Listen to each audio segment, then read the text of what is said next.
প্রশাসনের যে আচরণ, সেই আচরণ জুলাইয়ের পরবর্তীতে আমরা ভেবেছিলাম সেটির ইতিবাচক, সেটির পরিবর্তন হবে। দুঃখজনক বিষয় হচ্ছে তাদের সে আচরণ, যে স্তাবকের যে আচরণ, একটি দলকে যেভাবে আনকন্ডিশনালি যেভাবে সাপোর্ট দিয়ে যাচ্ছে, যে আচরণ, সেটি আমাদেরকে আহত করছে। এভাবে যদি চলতে থাকে তাহলে এই সরকারি অর্থ অপচয় করে এই নির্বাচনের কোনো প্রয়োজন নেই।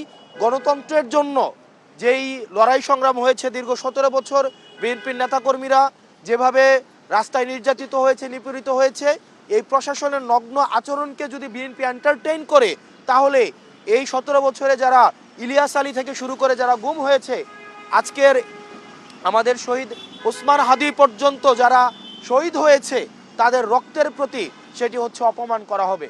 সেজন্য বিএনপিকে গণতন্ত্র যদি রক্ষা করতে হয় তাহলে এই প্রশাসনের নগ্ন আচরণের তাদেরকেও প্রতিবাদ জানাতে হবে।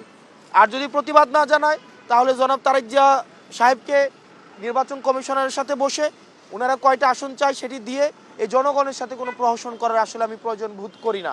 ডিসিরা, এসপিরা নগ্নভাবে এই নির্বাচনে হস্তক্ষেপ করছে।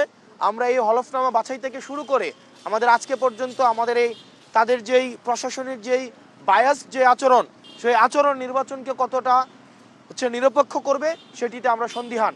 এবং এই যে আমাদের আজাদির যে যাত্রা, সেই আজাদির যাত্রাকে আরও দীর্ঘমেয়াদী করবে বলে আমরা মনে করি। সেজন্য সরকার থেকে শুরু করে নির্বাচন সংশ্লিষ্ট প্রত্যেকটি কর্তৃপক্ষ, ছাত্র জনতা এবং যারা ভোট দিবে তাদেরকে সচেতন হতে হবে। এবং আমরা নিশ্চিত করতে চাই আমাদের রক্ত যাক, আমাদের এই আজাদির সিলসিলা অব্যাহত থাকুক, এবং আমাদের যদি আরও জীবন দিতে হয় আমরা সেটির জন্য প্রস্তুত। কিন্তু আজাদি, চূড়ান্ত আজাদি না হওয়া পর্যন্ত এই আমাদের লড়াই অব্যাহত